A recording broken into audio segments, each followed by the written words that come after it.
Hai, dengan saya Stephen. Setelah beberapa bulan saya vakum, akhirnya saya kembali lagi untuk bercerita tentang breast cancer story yang keempat. Ya, kalau kalian baru nonton video ini, boleh nonton dulu sebelumnya nih, breast cancer 1, 2, dan yang ketiga, karena ini akan sangat berhubungan terus. Dan di story keempat ini, saya mau cerita tentang biaya dari perawatan pemeriksaan awal dari pasien cancer ini. Ya, ini cuma buat pemeriksaan awal aja, tanpa ada pengobatan sama sekali.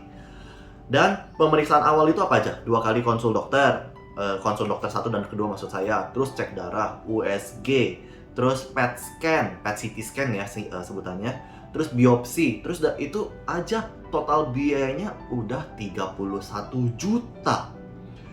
Dan itu bener-bener belum ada pengobatan sama sekali yang dimulai. Belum ada obat minum, belum kemoterapi, belum operasi, belum apapun. Bener-bener baru ketemu dokter doang.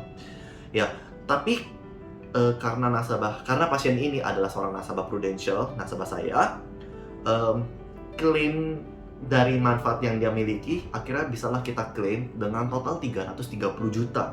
Wow, banyak ya. Padahal biaya perawatan pemeriksaan awalnya cuma 31 juta. Tapi kok bisa sih klaimnya sampai 330? Ini karena 31 jutanya di cover oleh manfaat kesehatan dan 300 jutanya di cover oleh manfaat santunan penyakit kritis. Yes, 2 klaim sekaligus. Karena ini adalah penyakit yang termasuk penyakit kritis, cancer. Tapi kan Stephen belum mulai pengobatan sama sekali. Kok bisa sih penyakit kritisnya udah keluar? Teman-teman semuanya menonton di video ini, betul sekali. Untuk santunan penyakit kritis itu belum tentu baru bisa cair kalau sudah melakukan pengobatan. Belum tentu harus melakukan pengobatan. Tapi berdasarkan dari kriteria yang ada di dalam buku polisnya.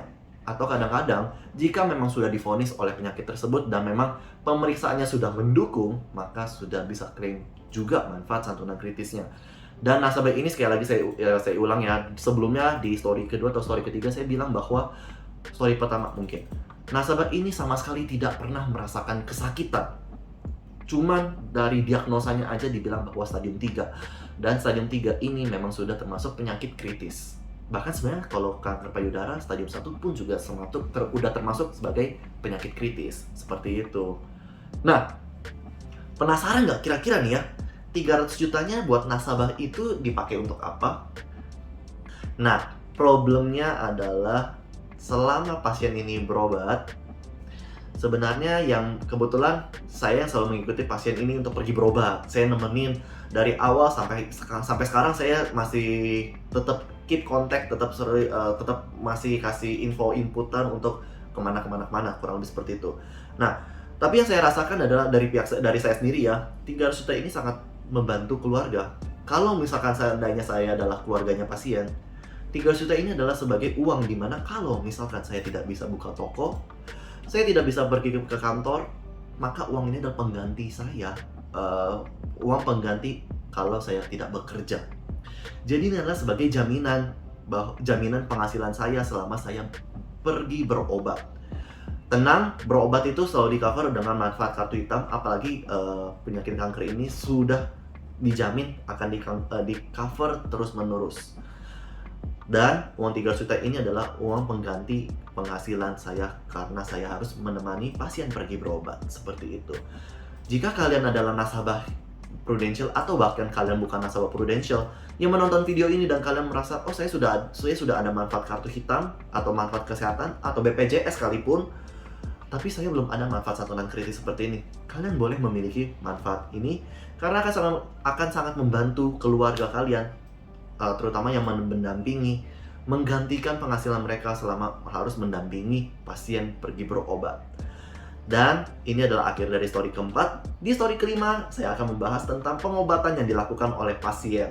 Yes, akhirnya pasien setelah 3 bulan, akhirnya dia memutuskan untuk pergi berobat ke dokter yang ketiga.